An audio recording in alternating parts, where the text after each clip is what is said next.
news is the fact that we have just learned here at CNN that CNN has been blocked from a White House gaggle. Gaggle, essentially informal gathering of reporters, print, radio, television coming together to be briefed, in this case, by the White House. The White House daily briefing not happening today.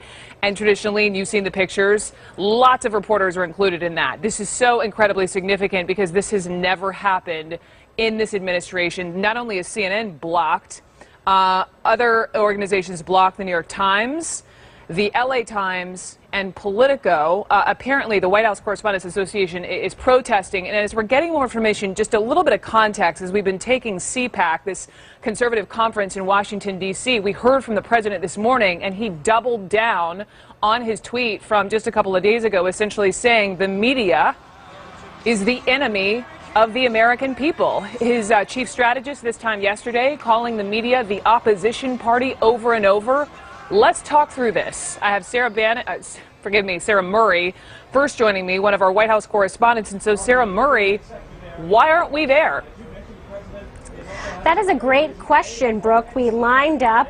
We were told there was a list ahead of time, which is sort of abnormal, but we put our name on the list. And then when we went to enter, I was blocked by a White House staffer who said we were not on the list for this gaggle today. Now, normally, if you were going to do something like this, an extended gaggle off camera, you would have one person from each news outlet. As you know, we have multiple people from CNN here every day. So if you're going to do something beyond a pool, which is sort of the smallest group of reporters that then disseminates the information, you would have one person from every news outlet. That is not what the White House was doing today. What the White House was doing was hand-picking the outlets they wanted in for this briefing. So Breitbart, the Washington Times, One America News Network, news outlets that maybe the White House feels are more favorable were all allowed in, whereas I was blocked from entering, Politico was blocked from entering, the New York Times, the LA Times, all of these news outlets were blocked from going to a gaggle. And Brooke, as you pointed out, on a normal day-to-day basis, this would be an on-camera, on-the-record briefing in the White House briefing room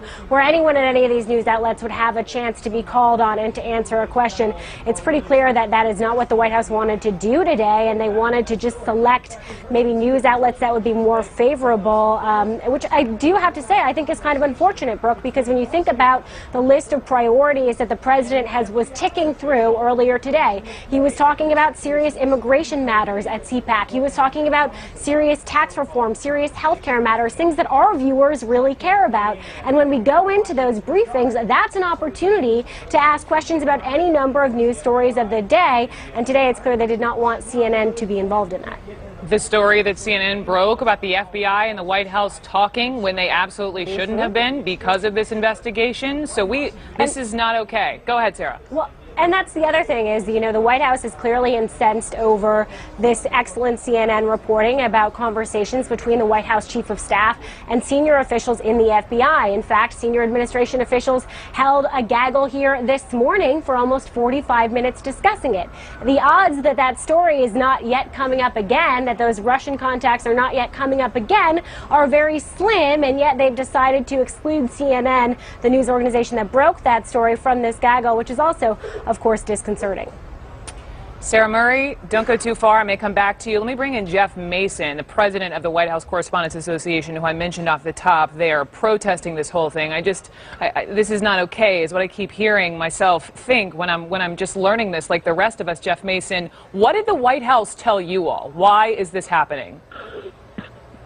Well, we're still getting information about that. They clearly wanted to have a gaggle that was not on camera and that was not the full press corps today. We don't object to there being briefings like that aren't always on camera, but we have encouraged them when they want to do something like that, which is a gaggle, as you explained at the top, that they still do it in the press room and do it in a place where all reporters have a chance to ask questions.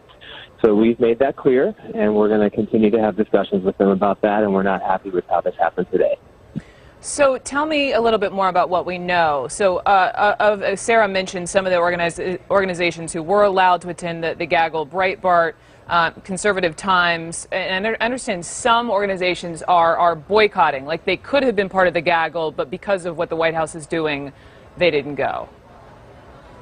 Yeah, I don't want to speak for other organizations. All I can speak for in this context right now is the Correspondents Association, Brooke. And as I said, we've been in touch with the White House for the last good hour about this and working to make sure that something like this does not happen again.